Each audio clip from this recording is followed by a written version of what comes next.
Dear students, हम बात कर रहे हैं पैकेजिंग ऑफ डीएनए हेलिक्स। इसमें हमने ये डिस्कस किया कि अगर हम डीएनए को देखें तो डीएनए काफी लंबा है, लेकिन बावजूद इसके ये छोटे से न्यूक्लियस में आसानी से आ जाता है। और इसकी वजह क्या होती है ये हम डिस्कस कर चुके हैं कि इसकी बिडिड अपीयरेंस होती है। बिडिड अपीयरेंस का मतलब है इसमें न्यूक्लियोसोम्स बनते हैं। और न्यूक्लियोसोम कैसे बनते हैं? बेसिक प्रोटीन्स होती है जो कि पॉजिटिवली चार्ज होती है, जिसे हम हिस्टोन कहते हैं। और वो हिस्टोन क्या करती है? वो हिस्टोन एक ऑक्टामर बनाती है, मतलब 8 उसके यूनिट्स इकट्ठे होते हैं ऐसे इस तरह से, और इसे कहते हैं हिस्टोन का ऑक्टामर। और इस हिस्टोन ऑक्टामर जो कि पॉजिटिवली चार्ज है, इसके चारों ओर एक नेगेटिवली चार्ज डीएनए क्या कर जाता है? वो रैप कर जाता है। देखिए इसमें अगर हम ये बीच वाली देखें तो ये हिस्टोन्स है जो कि एक बेसिक प्रोटीन है, और ये डीएनए है जो इसके चारों ओर रैप कर रहा है। इस वजह से आप देख सकते हैं कि जो लंबा थ्रेड था वो छोटा हो जाएगा। क्यों? क्योंकि इसकी अपीयरेंस जो है वो बिडिड हो गई, मतलब ये कंपैक्ट हो गया।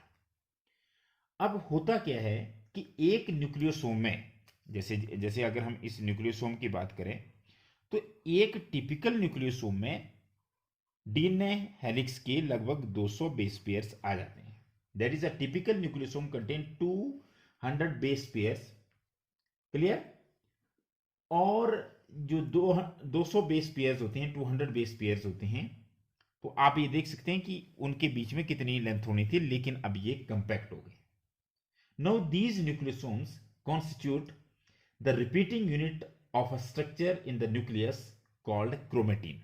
मतलब क्या है कि अगर आप देखें न्यूक्लियस के अंदर एक कलर्ड स्ट्रक्चर होता है, that is called as chromatin, और उसके जो रिपीटिंग यूनिट्स होते हैं ये होते हैं न्यूक्लियोसोम। तो ये है देखिए क्रोमेटिन।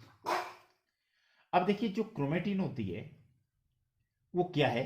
वो थ्रेड लाइक स्टेन्ड बॉडी है। Basically it is a thread like stained body present in the nucleus. और इसकी जो बिडिड अपीयरेंस है, इसकी बिडिड अपीयरेंस है किसकी वजह से? क्योंकि इसमें क्या हो जाती है, इसमें न्यूक्लियोसोम्स बनते हैं। और न्यूक्लियोसोम्स कैसे बनते हैं? उनमें हिस्टोन ऑक्टामर का कोर होता है, और उसके चारों ओर क्या कर जाता है? डीएनए रैप कर जाता है, जो कि नेगेटिवली चार्ज होता है। अब जो बीड्स होते हैं, the beads on string structure in the chromatin is package to form chromatin fibers that are further coiled and condensed at metaphase stage of the cell division to form chromosomes। मतलब क्या होगा? आप सीधा सा मैं आपको एक बड़ी सिंपल तरीके से समझाता हूँ कि कंडेंसिंग होती क्या है। जैसे मान लिया जाए, ये देखिए ये बहुत लंबा है, ये डीएनए सपोज कीजिए। अब क्या होगा? इसमें जो कंडेंसिंग होगी वो कैसे होगी? अब इस डीएनए में देखिए, ये देखिए, ये देखिए, तो ये सेम डीएनए क्या कर जाएगा? ये कंडेंस हो गया, मतलब ये क्रोमेटिन बन गया। और इसमें बनने का कारण क्या है कि इसमें बीच में हिस्टोन के मॉलिक्यूल आ गए और उनके चारों ओर डीएनए रैप कर गया। अब देखिए, अब आप देख सकते हैं कि इसकी बिडिड अपीयरेंस होगी, और यही फर्दर कंडेंस होकर के ये क्या कर जाते हैं? ये और पैकेजिंग होगी, जो क्रोमेटिन है उससे क्रोमेटिन फाइबर बन जाएंगे। और अल्टीमेटली आप पढ़ चुके हैं पिछली क्लास में कि मेटाफेज स्टेज होती है सेल डिवीजन की, उसमें ये क्या कर जाते हैं? ये क्रोमेटिन फाइबर जो है अब किस में चेंज हो जाएंगे? अब ये चेंज हो जाते हैं एक मोर कंडेंस्ड स्ट्रक्चर में, और इस मोर कंडेंस्ड स्ट्रक्चर को बोला जाता है क्रोमोसोम। ये देखिए, तो अब आप इजीली समझ सकते हैं कि एक डीएनए जो कि इतना लंबा था वो धीरे धीरे कैसे कंपैक्ट हो गया। ये देखिए, तो ये हुई डीएनए की पैकेजिंग।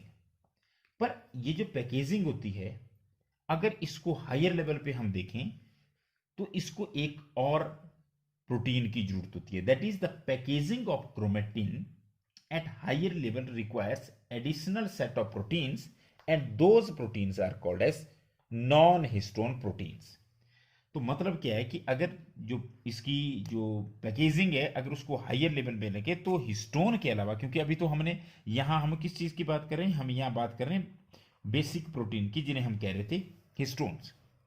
इसके लिए आप जो पहले वाला वीडियो वो जरूर देखें क्योंकि उससे लिंक्ड टॉपिक है। तो हिस्टोन से बनता है न्यूक्लियोसोम डीएनए के साथ। अब हम बात करें कि अगर इसकी पैकेजिंग और हायर लेवल पर भी करनी है तो इसमें क्या होगा, इसमें एडिशनल सेट ऑफ प्रोटीन्स की जरूरत होगी और उस एडिशनल सेट ऑफ प्रोटीन्स को बोला जाता है non histone chromosomal protein, that is called as non histomal chromosomal proteins. मतलब हाई लेवल की जो पैकेजिंग होती है उसके लिए इसकी जरूरत होती है और अगर आप शॉर्ट फॉर्म में देखें तो इसे एनएचसी कहा जाता है। अब देखिए क्या होता है, अब अगर हम एक टिपिकल न्यूक्लियस की बात करें तो उस न्यूक्लियस में दो तरह के रीजन होते हैं। कैसे? In a typical nucleus some region of chromatin are loosely packed and these are called as euchromatin. देखिए अब नए वर्ड्स हमारे पास आ गए कि जो इसमें एक तो हम बात करेंगे यू क्रोमेटिन की और एक हम बात करेंगे हेट्रोक्रोमेटिन की या हेटेरोक्रोमेटिन की। और देखिए ये सबसे पहले हम ये देखेंगे कि है क्या। जैसे मैंने आपको बताया कि अगर हम एक टिपिकल न्यूक्लियस की बात करें तो वहां पर क्रोमेटिन के कुछ ऐसे रीजन्स होते हैं जहां पर पैकेजिंग लूज होती है और उन रीजन्स को कहा जाता है यू क्रोमेटिन। ये भी मैं आपको डायग्राम से क्लियर करूंगा कि होते क्या बेसिकली यू क्रोमेटिन वाले रीजन कैसे होते हैं, कैसे नजर आते हैं। और जब ये लूजली पैक्ड होते हैं उस वजह से इनकी जो स्टेन होती है, इनमें जो रंग चढ़ता है वो हल्का रंग चढ़ता है। और दूसरी तरफ अगर आप देखें तो chromatin which is more densely packed and it is stain dark, that is called as heterochromatin. सबसे पहले हम क्या करते हैं, इसकी बात करते हैं कि कैसे हम इसको डिफ्रेंशिएट करेंगे। तो सबसे पहले यू क्रोमेटिन, यू क्रोमेटिन का मतलब टू क्रोमेटिन। क्या है यू क्रोमेटिन? देखिए अगर हम यू क्रोमेटिन की बात करें तो ये बेसिकली क्या है, these are loosely packed, clear, loosely packed regions, clear, these are loosely packed regions. और ये भी आप कह सकते हैं loosely packed form of DNA. मतलब क्रोमेटिन के अगर क्या हो, क्रोमेटिन के ऐसे रीजन जहां पे डीएनए लूजली पैक्ड हुआ हो उसको क्या कहते हैं, उसको कहते हैं यूक्रोमेटिन। मतलब यूक्रोमेटिन में पैकेजिंग लूज होगी। और हेट्रोक्रोमेटिन में अगर हम देखें तो यहां पे क्या होगी, tightly packed, tightly packed form of DNA in chromosome. Chromosome में अगर डीएनए की पैकेजिंग टाइट हो तो ऐसी क्रोमेटिन को बोलते हैं हेट्रोक्रोमेटिन, और अगर वो लूज हो तो उसे कहते हैं यूक्रोमेटिन। देखिए अब यूक्रोमेटिन और हेट्रोक्रोमेटिन का मैं आपको डिफरेंस समझाता हूं। सबसे पहले आप यही देखिए, उसके बाद हम आगे चलते हैं कि इनमें क्या डिफरेंस होता है। ये देखिए आपको पता है कि ये न्यूक्लियोसोम है, हिस्टोन के ऑक्टामर है। मैं एक ही डायग्राम से आपको कोशिश करता हूं कि दोनों समझाने की प्रयास करते हैं। ये देखिए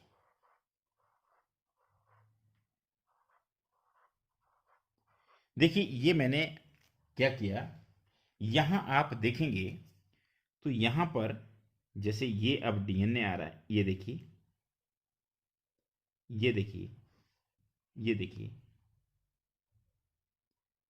अब इस जगह पे आपको दो टाइप के रीजन लग रहे हैं क्रोमेटिन के, और वो क्रोमोसोम के अंदर दो तरह की क्रोमेटिन है और कौन कौन सी है ये यहां से आपको क्लियर हो जाएगा। देखिए अगर आप इस रीजन को देखें, इस रीजन को, तो यहां पे क्या है, यहां पे पैकेजिंग कैसी है, टाइट है, इट इज डेंसली पैक्ड। और अगर ये डेंसली पैक्ड है, आप देखते हैं ये जो बीड्स है ये बिल्कुल साथ साथ है, साफ नजर आ रहे हैं। तो ये रीजन क्या हुआ, ये यहाँ पे जो क्रोमेटिन है उस क्रोमेटिन को बोलते हैं हेट्रोक्रोमेटिन। दूसरी तरफ आप इसमें देखिए, यहां पर क्या है, यहां आप देखें ये बीड जो है दूर दूर है, मतलब इसमें पैकेजिंग कैसी है, इसमें लूजली पैक्ड है, तो इस क्रोमेटिन को बोलते हैं यू क्रोमेटिन, मतलब ट्रू क्रोमेटिन। क्लियर। तो पहला डिफरेंस, हेट्रोक्रोमेटिन में डेंसली पैक्ड होती है और ये जो होती है ये लूजली पैक्ड होती है। अब हम बात करते हैं दूसरा। अब जब ये लूजली पैक्ड होती है तो नेचुरली क्या होगी, इसकी जो डेंसिटी होगी वो होगी लो डीएनए डेंसिटी, मतलब डीएनए की डेंसिटी यहां पे लो होगी। और यहां पर क्योंकि जब आपको पता है डेंसिटी जो होती है वो होती है मास अपॉन वॉल्यूम, तो कम जगह पर अगर ज्यादा मास आ जाए तो उसको बोलते हैं हाई डेंसिटी। यहां देखिए जगह ज्यादा है पर वो पैकेजिंग जो है वो कम है, तो इसलिए इसकी डेंसिटी लो होगी, तो इसकी होगी हाई डीएनए डेंसिटी। अब इसके अलावा जो एक और इंपॉर्टेंट पॉइंट है वो क्या है, वो बहुत इंपॉर्टेंट है। अगर हम बात करें यूक्रोमेटिन की, तो यूक्रोमेटिन में कैसी होगी, इट स्टेन्स लाइटली, या इट स्टेन्स लाइट, हल्का रंग चढ़ता है। और वैसे भी आप देखें अगर कोई चीज दूर दूर हो तो रंग वैसे भी आपको होता है उसमें लाइट आएगा। लेकिन यहां क्योंकि यहां पैकेजिंग बहुत ज्यादा है, डेंसली पैक्ड है, इस वजह से इसकी जो स्टेनिंग होती है, स्टेनिंग का मतलब इस पे जो रंग चढ़ता है वो कैसा होता है, इट स्टेन्स डार्क। क्लियर। अब जो लास्ट पॉइंट हम इनके बारे में डिस्कस कर रहे हैं वो क्या है, यूक्रोमेटिन। यूक्रोमेटिन ट्रांसक्रिप्शनली एक्टिव होती है, इट इज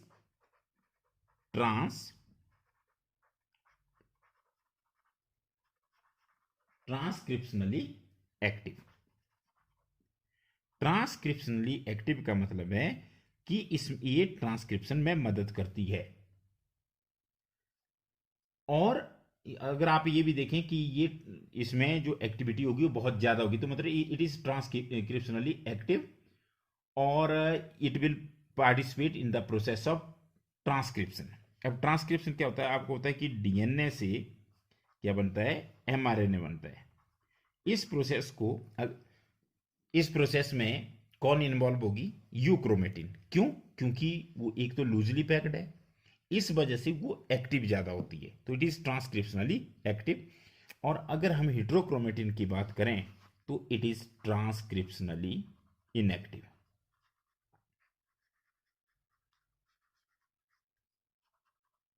क्लियर। तो ये डिफरेंसेस थे हेट्रोक्रोमेटिन और यूक्रोमेटिन के बीच में। देखिए मैं रिपीट कर रहा हूं लास्टली, आज हमने बात की नॉन हिस्टोन क्रोमोसोमल प्रोटीन्स की, और हमने स्टार्ट किया कि जो न्यूक्लियोसोम होते हैं वो क्या करते हैं, वो हिस्टोन की मदद से बनते हैं, और हिस्टोन में पॉजिटिव चार्ज होता है और उनमें जो रैपिंग होती है वो नेगेटिवली चार्ज डीएनए से हो जाती है, और एक न्यूक्लियोसोम में लगभग 220 पेयर हो जाते हैं, जिसकी वजह से ये स्ट्रक्चर कंडेंस हो जाता है और धीरे धीरे क्रोमेटिन बनती है, क्रोमेटिन फाइबर बनते हैं और अल्टीमेटली मेटाफेज स्टेज में क्रोमोसोम में कंडेंस हो जाता है। तो आप देख सके कि कितनी ज़्यादा कंडेंसिंग हुई और कितनी जगह पैकेजिंग हुई, एक लंबी चीज़ एक छोटी में कन्वर्ट हो गई। अब अगर इसी को अगर हम हायर लेवल में इसकी बात करें पैकेजिंग की, तो यहाँ पर हिस्टोन के अलावा कुछ एडिशनली और प्रोटीन की जरूरत भी होती है, और उन प्रोटीन्स को बोला जाता है नॉन हिस्टोन क्रोमोसोमल प्रोटीन्स। और इसमें हमने बात की यूक्रोमेटिन की और हेट्रोक्रोमेटिन की। अगर मैं एनसीईआरटी के हिसाब से तो एनसीईआरटी ये कहती है कि in a typical nucleus some region of chromatin are loosely packed and stains light, and these are called as euchromatin. The chromatin that is more densely packed and stains dark are called as heterochromatin. Euchromatin is said to be transcriptionally active protein, transcriptionally active chromatin, whereas this heterochromatin is inactive. तो ये तो NCERT के हिसाब से है। और अगर आप सीधा सा डिफरेंस देखें कि अगर क्रोमेटिन में पैकेजिंग लूज हो डीएनए की पैकेजिंग लूज हो तो उसको हम कहते हैं यूक्रोमेटिन, और अगर वो टाइट हो तो उसको कहते हैं हेट्रोक्रोमेटिन। अब अगर इसमें पैकेजिंग लूज है तो इस वजह से क्या होगा, इसकी डेंसिटी होगी लो और इसकी डेंसिटी होगी ज़्यादा हेट्रोक्रोमेटिन की। जैसे ही ये लूजली पैक्ड होती है तो इसकी जो स्टेनिंग होती है वो भी लाइट होती है, जबकि इसकी स्टेनिंग जो होती है वो डार्क होती है। और ये जो यूक्रोमेटिन होती है ये ट्रांसक्रिप्शनली एक्टिव होती है, और हेट्रोक्रोमेटिन जो होती है वो ट्रांसक्रिप्शनली इनएक्टिव होती है। अगर हम इसको थोड़ा सा अगर आप देखें तो जो यूक्रोमेटिन होती है it is the active protein, और जो हिट्रो एक्टिव प्रोटीन ये एक्टिव क्रोमेटिन, और जो हिट्रो क्रोमेटिन होती है दैट इज इनएक्टिव। तो अगर हम इसमें देखें तो हमने बात की नॉन हिस्टोन प्रोटीन्स की, और बात की डिफरेंस बिटवीन यूक्रोमेटिन एंड हिट्रोक्रोमेटिन की। अब अगले वीडियो में हम बात करेंगे the search for genetic material, और उसमें हम बात करेंगे ट्रांसफॉर्मिंग प्रिंसिपल की, कि कैसे कैसे ये खोज हुई कि डीएनए जेनेटिक मटेरियल है, और डीएनए जेनेटिक मटेरियल क्यों है, इसकी चर्चा हम अगले वीडियो में करेंगे। Thank you very much.